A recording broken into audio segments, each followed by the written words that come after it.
Por la señal de la Santa Cruz de nuestros enemigos, líbranos, Señor Dios nuestro, en el nombre del Padre, y del Hijo, y del Espíritu Santo. Amén. Señor mío y Dios mío, creo firmemente que estás aquí, que me ves, que me oyes. Te adoro con profunda reverencia. Te pido perdón de mis pecados y gracia para hacer con fruto este rato de oración. Madre mía Inmaculada, San José mi Padre y Señor, Ángel de mi guarda, intercedan por mí.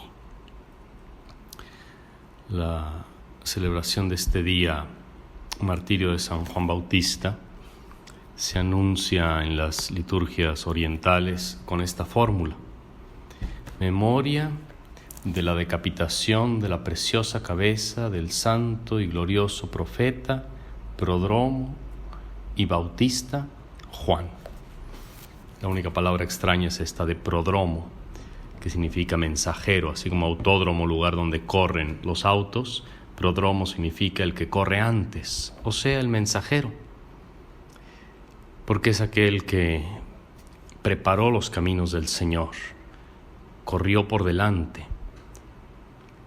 No es de extrañar entonces que la lectura primera de la misa de este día, curiosamente, tomada de la epístola de San Pablo a los Tesalonicenses, no hable de Juan el Bautista, sino de lo que habla es del Evangelio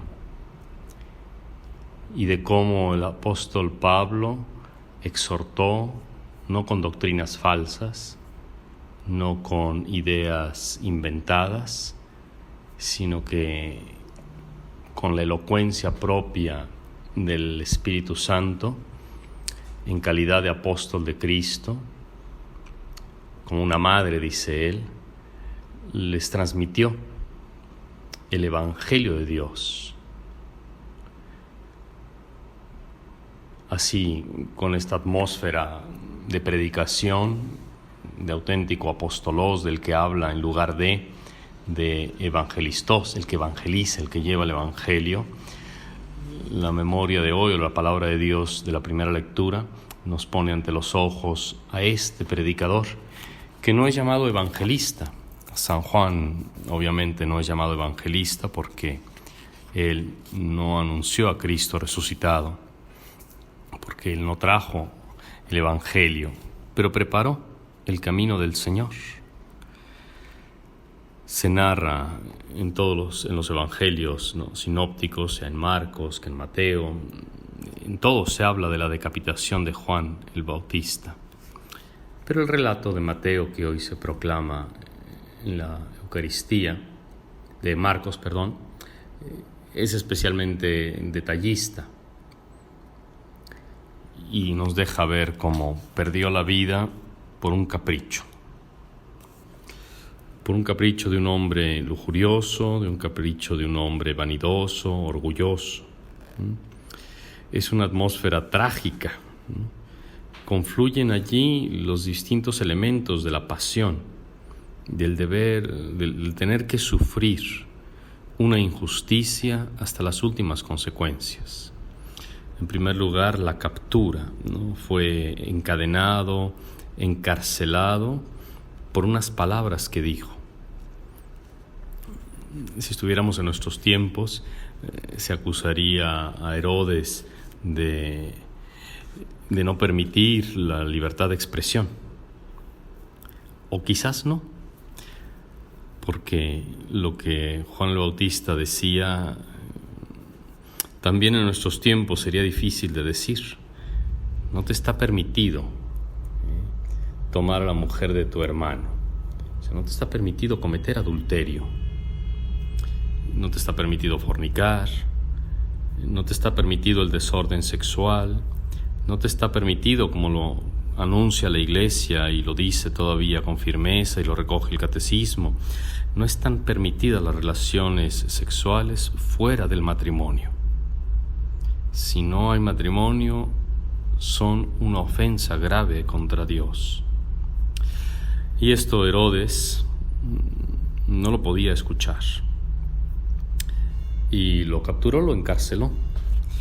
También está la condena premeditada y provocada por un corazón femenino, por el corazón de esta mujer lleno de odio, con la complicidad de la ligereza, de la frivolidad un poco adolescentil, que es siempre cruel.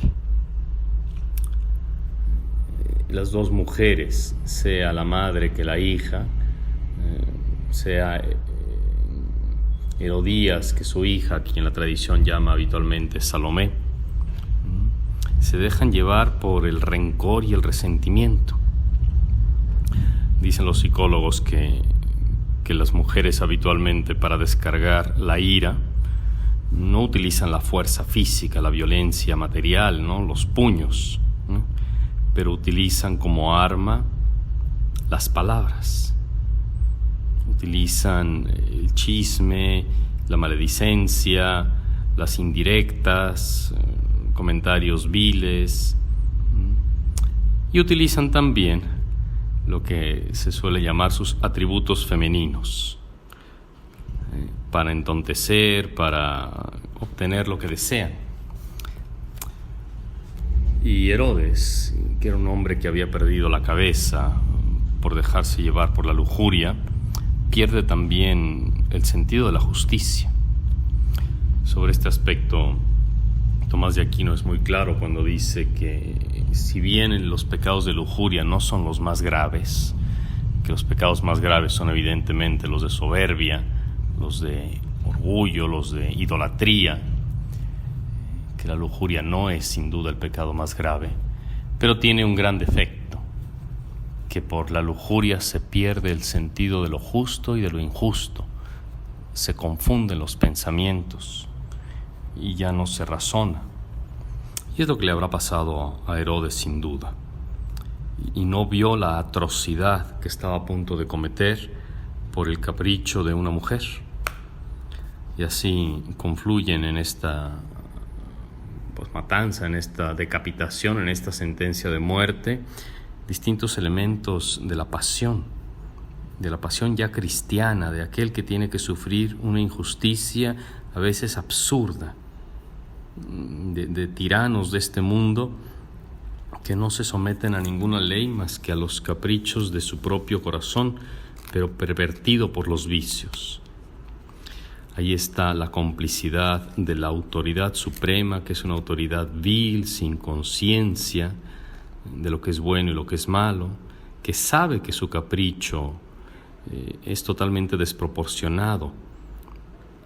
¿Cómo es posible que le haya dicho a aquella mujer, ¿no?, que había bailado: todo lo que me pidas te lo daré, incluso la mitad de mi reino? Sabemos que esta es la manera de proceder de los tiranos, como lo hacían en la antigüedad, que eran capaces de vender o de regalar un pueblo, una aldea, una villa o incluso una ciudad a un pariente o a quien ellos quisieran, sin meditar las consecuencias que eso suponía para la población. En eso se ha avanzado bastante. Ahora ya ningún jeque o ningún rey puede vender el territorio nacional, o al menos no el litoral como tal, no los confines, lo venden de otra manera, porque los caprichos del corazón humano siguen siendo similares. Y luego esta parte grotesca de la narración o de lo que sucedió, del evento, de la condena a muerte, ¿no?, la entrega de la cabeza en una bandeja y exhibir la humillación, exhibir el cadáver ante una muchedumbre, suponemos, ante los asistentes a una fiesta de cumpleaños que se regodean, donde al parecer nadie reacciona, nadie dice nada. Hay una complicidad silenciosa de parte de todos los asistentes, los invitados a la fiesta. El texto da a entender que todos escucharon y se dieron cuenta de lo que estaba pasando después de aquel baile, a la vista de todos Todos podían escuchar lo que pasaba y el rey, con estas palabras que pidió y mandó a los verdugos a decapitar a Juan, y nadie reaccionó. Ninguno de los invitados le dijo: estás loco, ¿cómo se te ocurre? Y seguramente era por el miedo y el pánico que le tenían a este tirano. La memoria del martirio, de la decapitación de la preciosa cabeza de San Juan, el glorioso profeta y mensajero de parte de Dios y bautista Juan, con razón es celebrada en la iglesia, porque nos pone ante la vista lo que es un verdadero discípulo de Cristo antes de que Cristo mismo hubiera proclamado el Evangelio, porque guiado por el Espíritu Santo mostró que no se puede seguir al Señor Jesucristo si no se vive en la perfecta justicia.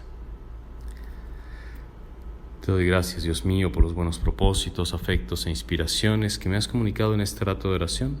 Madre mía Inmaculada, San José mi Padre y Señor, Ángel de mi guarda, intercedan por mí.